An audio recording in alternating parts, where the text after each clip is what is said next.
Okay, to start this video, I have a question for all of you.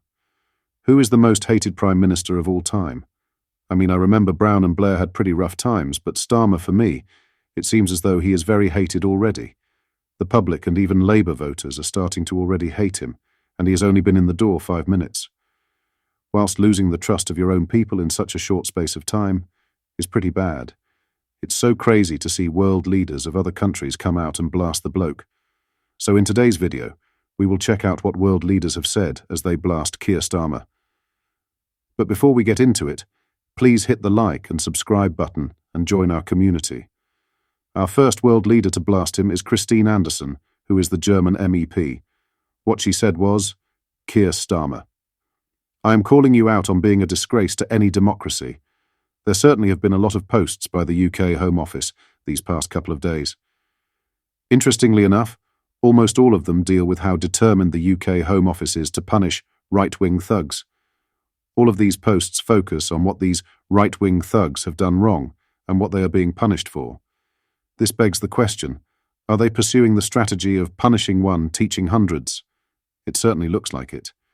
Why isn't the UK Home Office as determined to go after those illegal invaders who slaughter little girls, or anyone else for that matter, just for the fun of it? Kier Starmer, go ahead and have me extradited, so I can stand a mockery trial in your totalitarian regime. Great Britain is no longer a democracy, thanks to Kier Starmer. Deputy Prime Minister in Italy, Matteo Salvini, also blasted Starmer by saying, "This is not how you should be treating your own people." Like, guys, that's from another country's leader. Absolute madness. Argentinian President Javier Milei said, "While other countries propose censorship, we propose freedom of expression." Just look at what is happening in England. Since the socialists came to power, they are putting people in jail for posting on social networks. Then finally we have US Republican Senator Ted Cruz say, "The Magna Carta is on.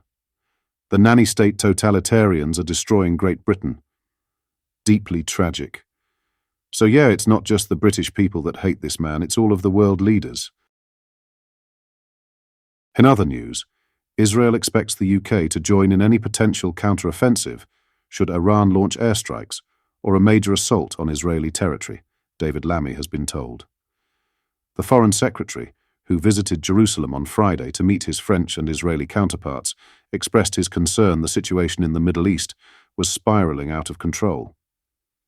In a meeting between the home country's Foreign Minister Israel Katz and France's Stéphane Séjourné, Lammy was told that if Iran attacked, the coalition will be expected to join with the defense of Israel. However, Katz went further to suggest that the UK would also be expected to join Israel in striking significant targets in Iran. Katz went on to issue a severe warning to Tehran, claiming Israel would not refrain from responding forcefully to any harm against it. He added that if Iran did not stop its aggression, it would pay a price soon. Expressing his concern over the developing situation, Lammy warned the risk of the conflict in the Middle East spiraling out of control was rising. He also branded it a dangerous moment for the region. He added, any Iranian attack would have devastating consequences for the region. Moving the conversation onto the ongoing Gaza ceasefire negotiations in Qatar, Lammy said, there can be no delays or excuses in ending the conflict. This is a vital opportunity to secure the release of hostages and an immediate surge in aid into Gaza, he said. The latest comments come as Britain is said to be planning proposals to evacuate UK nationals from Israel in the event of an Iranian attack. The British Foreign Office said around 60,000 Britons are believed to be in the country. A government spokesman said, while we continue to use all diplomatic levers to push for de-escalation, our staff are working around the clock to plan for all scenarios to keep British nationals safe. Our travel advice is constantly updated to reflect the latest guidance. Lastly, a civil war has engulfed the SNP after a veteran MSP had the whip removed for making utterly abhorrent comments about Israel's war with Hamas. Glasgow Shettleston, MSP. John Mason sparked outrage on social media last night after weighing in on Scottish external affairs. Secretary Angus Robertson's meeting with Israeli diplomat Daniela Grudsky. Robertson came under fire from fellow SNP MSPs after meeting with Grudsky in Edinburgh on August 8th.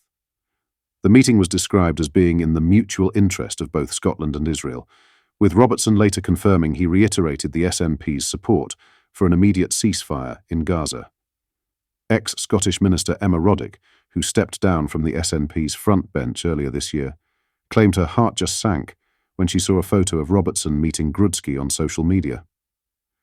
Former coalition colleague Ross Greer, who helped topple Humza Yousaf as the Green Party, pulled its support earlier this year, also accused the SNP government of taking a two-faced approach by publicly condemning the actions of Israel while conducting secret meetings. Responding to former SNP colleague Sandra White, Mason appeared to add further fuel to the fire.